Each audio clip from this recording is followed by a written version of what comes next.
Hello Internet, Jesus loves you. My name is Cody and this is the Christian News Show we do on Mondays, Wednesdays, and Fridays with geeksundergrace.com. So if you want to stay up to date on anything geek and anything Christian, make sure you go check us out there. So today we're going to have kind of a serious video. I wanted to have a news story that was kind of light, but it would have been so out of place with the rest of the stuff that's going on today. It's just a lot of persecution news going on, including a beheading, and I guess we can start there. Sotloff was another American journalist who was held captive by the ISIS Islamist terrorist group. Pretty much the same thing that happened with Folly. They had him out in the middle of the desert, on his knees in an orange shirt, shaved head. Sotloff gives his own speech as to why this is Obama's fault, and then the British Muslim man who beheads him also gives his statement. According to ISIS, this has happened because we continue our airstrikes against them in Iraq. And they say as long as those airstrikes continue to happen, so will the beheadings. And so it's weird because it's one person out of the many people that are dying through this conflict. But you get a face and then you get a name and it becomes so much more real. So just remember that everyone else out there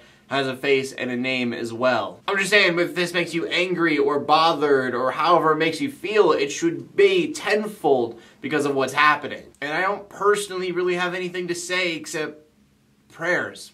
And our next story brings us to Somalia, where a bunch of Al-Shabaab leaders had gathered for a meeting. They're an Al-Qaeda group that are responsible for a lot of different car bombings that have happened over the past couple of years. So we had an airstrike hoping to kill all of them, and we have no idea what happened. Nobody knows if Ahmed Abdi Gomed actually is dead. If he is dead, then that does cripple the group quite a bit, but if he's not, it's going to create a lot more problems for the United States than we already have with this kind of stuff in the Middle East. And I know that I'm supposed to be feeling victorious and patriotic, but right now, maybe it's because I'm in a funk from hearing all these depressing stories, I just see more deaths, or at least the attempt to kill more people. I mean, I know they are bad people, but I just wish that we could do things in a better way. And from that we go to the final story of the day, which is not taking place in the Middle East. Instead, it is taking place in India. Their Hindu extremists have taken over multiple city councils and have decided that any religion that isn't Hindu should be persecuted. Now, for most places, it's going to be like taxes. If you're going to be a Christian, you need to pay a tax because you're not Hindu. But in the worst case scenarios, a lot of these towns are having the Christians or any other religion who isn't Hindu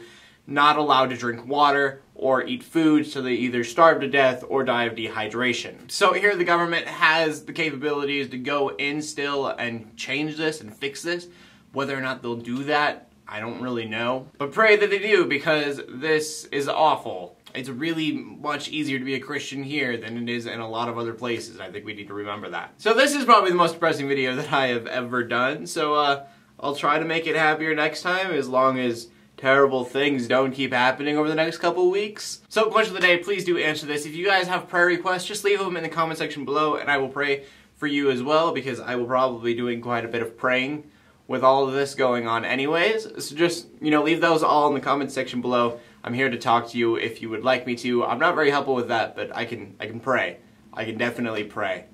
So anyways, yeah, my name's Cody Armour, bringing you Christian news in a not so boring kind of way every Monday, Wednesday, and Friday. Make sure you check out geeksundergrace.com, and in closing, let the haters hate, let the Christians pray, and to everybody like, subscribe. I will see you later, and God bless.